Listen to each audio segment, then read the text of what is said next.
આજે આપણે સતી રાણી પદ્માવતીની વાત સાંભળીશું.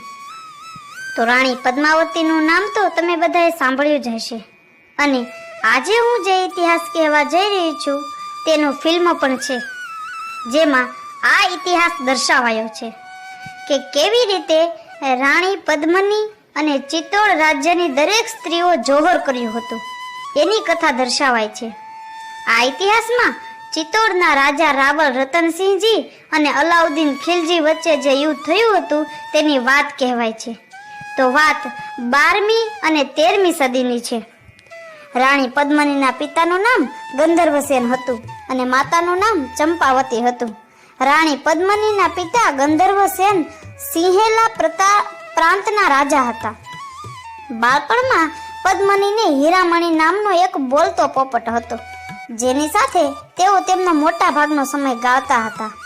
રાણી પદ્મની તેના બાળપણથી જ ખૂબ જ સુંદર હતી, અને જ્યારે એ મોટી થઈ ત્યારે એના આ પિતાજીએ એના માટે એક સ્વયંવરનું આયોજન કર્યું.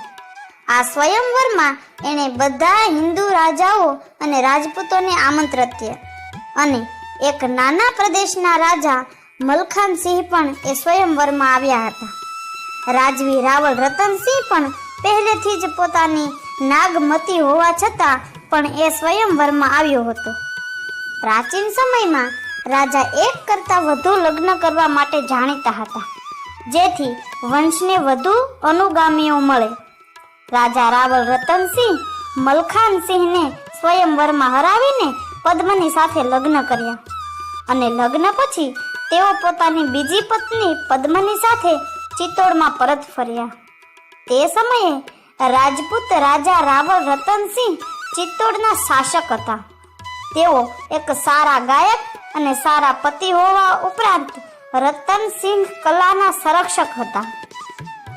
તેમના દરબારમાં ઘણા પ્રતિભાશાળી લોકો હતા, જેમાં રાઘવ ચેતન સંગીતકાર પણ એક હતા. લોકો રાઘવ ચેતન વિશે જાણતા ન હતા કે તેઓ એક જાદુગર પણ હતા.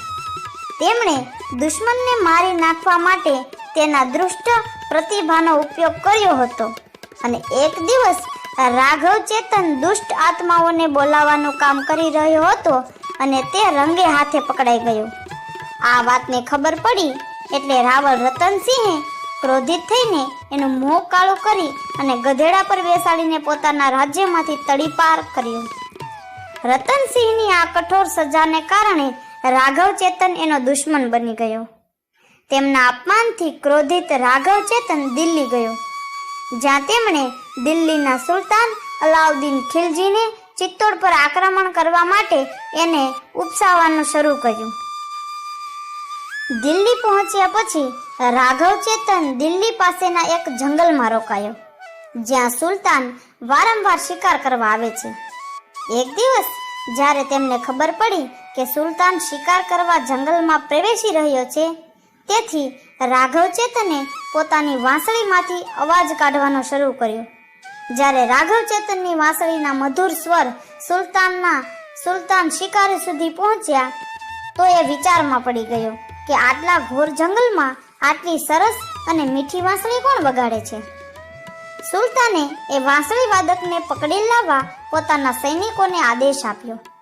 જ્યારે રાઘવ ચેતનને સૈન્ય દ્વારા અલાઉદ્દીન ખિલજી સમક્ષ રજૂ કરવામાં આવ્યા, ત્યારે સુલતાને તેમની પ્રશંસા કરી અને તેમને દરબારમાં આવવા કહ્યું. ચાલાક રાઘવ ચેતને રાજાને એ જ સમયે પૂછ્યું, આપ મારા જેવા સાધારણ સંગીતકારને કેમ બોલાવો છો, જ્યારે આપણી પાસે તો ફગની સુંદર વસ્તુઓ છે. રાઘવ ચેતનની વાત ના સમજ્યો હોય એમ ખિલજીએ એને સાફ શબ્દોમાં વાત કરવાનું કહ્યું. ત્યારે રાઘવ ચેતને સુલતાનને રાણી પદ્મનીની સુંદરતાનું વર્ણન કર્યું, જે સાંભળીને ખિલજીની વાસના જાગૃત થઈ ઉઠી. તેમની રાજધાની પહોંચ્યા પછી તરત જ તેમણે ચિત્તોડ પર આક્રમણ કરવા માટે તેમની સેનાને કહ્યું, કારણ કે ખિલજીનું સપનું તો એ સ્વપ્ન સુંદરીને પોતાની બાહોમાં સમાવવાનું હતું. બેચેનીથી ચિત્તોડ પહોંચ્યા પછી અલાઉદ્દીને ચિત્તોડગઢને અતિ સુરક્ષિત કિલ્લા તરીકે નિહાળ્યો. સુલતાન તે પ્રસિદ્ધ સુંદરીની એક ઝાંખી મેળવવા માટે 2 બાકલ બન્યો અને તેણે રાજા રતનસિંહને એમ કહેવડાવ્યું કે તેઓ રાણી પદ્મનીને પોતાના બહેનની જેમ માને છે. બસ એકવાર એને મળવાની મારી ઈચ્છા છે. સુલતાનને સાંભળીને રતનસિંહ તેનો ગુસ્સો ટાળવા અને તેના રાજ્યને બચાવવા માટે સંમત થયા. રાણી પદ્મનીને કાચના અરીસામાં અલાઉદ્દીનનો ચહેરો બતાવવા માટે સંમત થયા. જ્યારે અલાઉદ્દીનને જાણ થઈ કે રાણી પદ્મની તેને મળવા તૈયાર છે, એટલે તેમણે કાળજીપૂર્વક તેમના પસંદ કરેલા યોદ્ધાઓ સાથે કિલ્લામાં પ્રવેશ કર્યો. રાણી પદ્મનીની સુંદરતા પર મોહિત થઈને ખિલજીએ રતનસિંહને બંદી બનાવી દીધો. જ્યારે અલાઉદ્દીન ખિલજીએ કાચના અરીસામાં પાણીના પ્રતિબિંબમાં રાણી પદ્મનીનો સુંદર ચહેરો જોયો અને તેમણે વિચાર્યું કે રાણી પદ્મનીને તો પોતાની બનાવીને જ જંપશે. પોતાના શિબિરમાં પાછા ફર્યા ત્યારે અલાઉદ્દીન થોડા સમય માટે રતનસિંહ સાથે ચાલતા હતા. ત્યારે ખિલજીએ તક જોઈને રતનસિંહને બંદી બનાવી દીધો અને પદ્મનીની માંગણી કરવા લાગ્યો.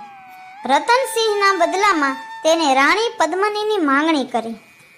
ચૌહાણ રાજપૂત સેનાપતિ ગોરા અને બાદલ આ બંને સુલતાનને હરાવવા માટે એક વાત ચલાવી કે બીજા દિવસે સવારે તેઓ પદ્મનીને સુલતાનને સોંપી દેશે. પણ તેઓ બીજા દિવસે વહેલી સવારે 150 પાલખીઓ કિલ્લામાંથી ખિલજીની છાવણી તરફ રવાના કરી. પણ પાલખીઓ ત્યાં જઈને ઊભી રાખવામાં આવી જ્યાં રતનસિંહને બંદી બનાવવામાં આવ્યો હતો. પાલખીઓ જોઈને રતનસિંહે વિચાર કર્યું કે પાલખીઓ કિલ્લામાંથી આવી છે તો એમની સાથે રાણી પણ અહીં આવી જ હશે ને. પણ એ પોતાની જાતને બહુ જ અપમાનિત સમજવા લાગ્યો. એ પાલખીઓમાં ના તો એની પત્ની હતી કે ના તો કોઈ દાસીઓ. અચાનક જ સશસ્ત્ર સૈનિકો તેમાંથી બહાર આવ્યા અને એમણે રતનસિંહને ચોડાવ્યા અને ખિલજીના તબેલામાંથી ઘોડા ચોરાવી અને એ ઘોડા પર સવાર થઈને કિલ્લા તરફ ભાગી નીકળ્યા. જ્યારે ગોરા આ લડાઈમાં બહાદુરીપૂર્વક લડતા વીરગતિને પામ્યા અને જ્યારે બાદલ રતનસિંહને સુરક્ષિત કિલ્લામાં પહોંચાડી આવ્યો. જ્યારે સુલતાનને સમજાયું કે તેમની યોજના નિષ્ફળ થઈ છે, ત્યારે સુલતાન ગુસ્સામાં આવ્યા અને ચિત્તોડ પર હુમલો કરવા માટે તેની સેનાને આદેશ આપ્યો. સુલતાનની સેનાએ કિલ્લામાં પ્રવેશવા માટે સખત મહેનત કરી પણ નિષ્ફળ રહી. હવે ખિલજીએ કિલ્લાને ઘેરો નાખવાનો નિર્ણય કર્યો. આ ઘેરો એટલો કઠોર હતો કે કિલ્લામાં ખાદ્ય પુરવઠો પણ ધીમે ધીમે સમાપ્ત થઈ ગયો અને રતનસિંહે દરવાજો ખોલવાનો હુકમ કર્યો અને રતનસિંહ સુલતાનના સૈનિકો સાથે લડતા મૃત્યુ પામ્યા. આ સૂચનો સાંભળીને પદ્મનીએ વિચાર કર્યું કે હવે સુલતાનની સેના ચિત્તોડના બધા જ પુરુષોને મારી નાખશે. હવે ચિત્તોડની મહિલાઓ પાસે 2 જ વિકલ્પ હતો, કાં તો તેઓ જોહર માટે પ્રતિબંધ રહે અથવા પોતાની જાતને સેનાને સોંપી દે. પણ બધી જ સ્ત્રીઓનો પક્ષ જોહર તરફ જ હતો. એક વિશાળ ચિતા પ્રગટ કરાઈ હતી અને રાણી પદ્મની પછી ચિત્તોડની તમામ સ્ત્રીઓ એમાં કૂદી પડી અને આમ દુશ્મન બહાર ઊભા રહીને જોતા જ રહી ગયા અને તેમની મહિલાની મૃત્યુ વખતે ચિત્તોડના પુરુષો પાસે જીવન જીવવામાં કંઈ જ નહોતું બચ્યું. તેથી ચિત્તોડના તમામ માણસોએ સાકાર પ્રદર્શન કરવાનું નક્કી કર્યું, જેમાં દરેક સૈનિકે કેસરી વસ્ત્રો અને પાઘડી પહેર્યા હતા અને દુશ્મન સૈન્ય સાથે ત્યાં સુધી લડ્યા કે જ્યાં સુધી તેઓ ખતમ ના થઈ ગયા. વિજયી સેનાએ કિલ્લામાં પ્રવેશ કર્યો ત્યારે તેઓએ રાખ અને સળગેલા હાડકાનો સામનો કર્યો. જોહરની જેમ સ્ત્રીઓનું સ્મરણ હજુ પણ લોકગીતમાં જીવંત છે, જેમાં તેમના ભવ્ય કાર્યને વર્ણવે છે. આમ જ્યારે અલાઉદ્દીન ખિલજી ત્યાં પહોંચ્યો ત્યાં તો જોહરમાં ખાલી રાખ જ જોવા મળી. કેવી રાજપૂતાણીઓ હશે કે એમણે પોતાના શરીર ઉપર દુશ્મનોનો પડછાયો પણ પડવા ન દીધો. શું એ દ્રશ્ય હશે સાહેબ કે આ બાજુ ઘમાસાણ યુદ્ધ જામી રહ્યું છે અને આ બાજુ ચિત્તોડની દરેક સ્ત્રીઓ જળહળતી અગ્નિ તરફ દોડતી જાય છે. આગળ રાણી પદ્મની અને પાછળ બધી સ્ત્રીઓ દોડતી જઈ અને પોતાના પ્રાણની આહુતિ આપી દીધી. ધન્ય છે આપણા ભારત વર્ષની સ્ત્રીઓને કે તેમણે પોતાના આવા આકરા બલિદાન આપ્યા છે. અમારી આ યુટ્યુબ ચેનલ ઇતિહાસની સફરનો એક જ હેતુ છે કે આપણા ભારત દેશમાં અનેક ઇતિહાસો સર્જાયા છે. કેટલાક દર્શાયા છે તો કેટલાક લખાયા છે તો કેટલાક અજાણ છે. તો અમે તેવા આપણા દેશના તમામ ઇતિહાસો આપની સમક્ષ રજૂ કરીએ છીએ, જેથી આપણા દેશનો દરેક નાગરિક આપણા દેશના ઇતિહાસ સાથે જોડાયેલો રહે. આપણી આ ધીંગી ધરા પર અનેક શૂરવીરો, જતીઓ, સતીઓ અને સંતોએ ત્યાગ આપ્યા છે. કોઈ આબરૂ માટે, કોઈ બેન દીકરી માટે, કોઈ ધરા માટે તો કોઈ ગૌ માતા માટે. આમ સૌએ બલિદાન આપ્યા છે, તો આપણે એના ઇતિહાસ જાણવા જોઈએ છીએ. એ માટે અમારી આ ચેનલનો એક જ હેતુ છે કે આપણા બધે વિસરાઈ ગયેલી વાતો અને આપણા જૂના ઇતિહાસોને ફરી તાજા કરવામાં આવે. તો આવી જ અવનવી ઇતિહાસોની ઘટના સાંભળવા માટે અમારી ચેનલને લાઈક કરો, શેર કરો અને સબસ્ક્રાઈબ કરો.